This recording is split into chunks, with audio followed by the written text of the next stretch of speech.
ಪ್ರಧಾನಿಯವರು ನಮ್ಮ ಆರ್ಥಿಕ ಬೆಳವಣಿಗೆಯಲ್ಲಿ ಜನರಿಗೂ ಕೂಡ ಇವತ್ತು ಅವಕಾಶವನ್ನು ಕೊಡೋಣ.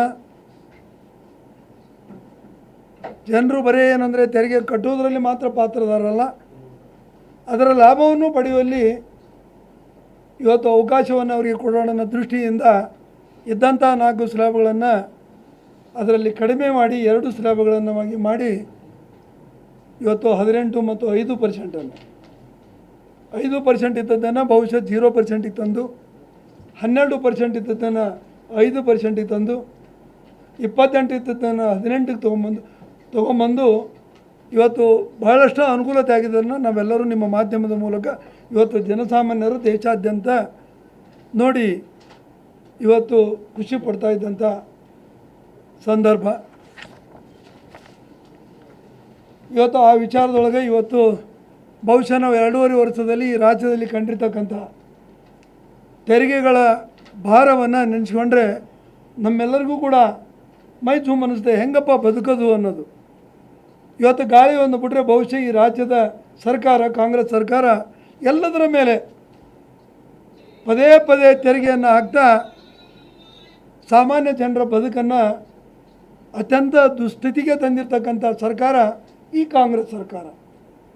ಆದರೆ ಇವತ್ತು ನರೇಂದ್ರ ಮೋದಿಯವರು ಕೇಂದ್ರದಿಂದ ಇವೆಲ್ಲವುಗಳನ್ನು ಕೊಟ್ಟು ಸಾಮಾನ್ಯ ಜನರಿಗೆ ಬದುಕಿನಲ್ಲಿ ಇವತ್ತು ಉತ್ಸಾಹವನ್ನು ತುಂಬಿರ್ತಕ್ಕಂಥದ್ದು, ಅವರ ಉದ್ಯೋಗದಲ್ಲಿ ವೃದ್ಧಿಯನ್ನು ಮಾಡಿಕೊಳ್ಳಿಕ್ಕೆ, ಬದುಕಿನಲ್ಲಿ ಬೇಕಾದಷ್ಟು ಅವರಿಗೆ ಮುನ್ನಡೆಯಲಿಕ್ಕೆ ಅವಕಾಶವನ್ನು ಮಾಡಿಕೊಟ್ಟಿರ್ತಕ್ಕಂಥ ಈ GSTಯ ಸುಧಾರಣೆಯಿಂದ ಬಹುಶಃ ಇವತ್ತು ನಾವೆಲ್ಲರೂ ಅದನ್ನು ಹಂಚ್ಕೊಳ್ತಾ ಇದ್ದೀನಿ ತಮ್ಮ ಹತ್ರ. ಅದರ ವಿವರಣೆಗೆ ಹೋಗೋತ್ತಲ್ಲ, ಅದ್ರ ವಿವರಣೆ ಎಲ್ಲ ತಾವೆಲ್ಲರೂ ದಿನ ಪ್ರತಿದಿನ ನಿಮ್ಮ ಮುಖಾಂತರ ನಾವು ಕೇಳ್ತಾ ಇದ್ದೀವಿ. ಇನ್ನು ಜಾತಿ ಸಮೀಕ್ಷೆ, ಲಿಂಗಾಯತ ಧರ್ಮ ಅನ್ನೋದಿಲ್ಲ, ಆಮೇಲೆ ಹಿಂದೂ ಅನ್ನೋದು ಕೂಡ ಒಂದು ಸಂಸ್ಕೃತಿ ಅಂತ ಪರೋಕ್ಷವಾಗಿ ಹಿಂದೂ ಧರ್ಮ ಅಲ್ಲ ಅಂತ ಹೇಳ್ತಾರೆ. ಮೊದಲು ಆತನ ಜಾತಿ ಸರ್ಟಿಫಿಕೇಟ್ ಕೊಡೋನು ಜನರಿಗೆ, ಮೊದಲು ತಂದೇನು ಜಾತಿ ಸರ್ಟಿಫಿಕೇಟ್ ಐತೆ ಮೊದಲಾಗಿಂದು ಅದನ್ನು ಮೊದಲು ಕೊಡೋನು, ಪಬ್ಲಿಕ್ಕಿಗೆ ಕೊಡೋನ್ರಿ, ಆನಂತರ ಮಾತಾಡಂತ ಹೇಳ್ರಿ. ಇವತ್ತು ನಡ್ಕೊಳ್ಳೋದೊಂದು, ನಡೆಯೋದೊಂದು, ಮಾತಾಡೋದೊಂದು ಆದರೆ ಇದು ನಿಮ್ಮ ದಿವಾಳಿತನ ತೋರಿಸುತ್ತಾ ನೋಡ್ರಿ. ಈ ದೇಶ ಒಳಗೆ ಅಭಿವ್ಯಕ್ತಿ ಸ್ವಾತಂತ್ರ್ಯ ಐತೆ, ಬೇಕಾದ ಬರ್ಸ್ಕೊಳ್ರಿ. ಯಾರು ಬೇಡ ಅಂತಾರೆ? ಬರೆಯೋಕೆ ಬಂದರೆ ನಿಮ್ಮ ಮನೆಗೆ ನೀವೇನು ಹೇಳ್ತೀರ ಬರ್ಕೊಂಡು ಹೋಗ್ತಾರೆ. ಅದನ್ನು ಜನ ನಿರ್ಧಾರ ಮಾಡ್ತಾರೆ. ಇವ್ರು ಎಷ್ಟರ ಮಟ್ಟಿಗೆ ಏನಂತಂದರೆ ಇವ್ರ ಬಗ್ಗೆ ಜನ ಆಲೋಚನೆ ಮಾಡ್ತಾರೆ. ಜನ ಯಾರೂ ದಡ್ರಿಲ್ಲ, ಇವ್ರು ಹೇಳಿದ ಕೂಡ ಎಲ್ಲನೂ ಒಪ್ಪಿಕೊಳ್ಳೋಕೆ ಎಲ್ಲರೂ ಕಿವ್ಯಾಗ ಹಳ್ಳಿ ಇಟ್ಕೊಂಡಿಲ್ಲ.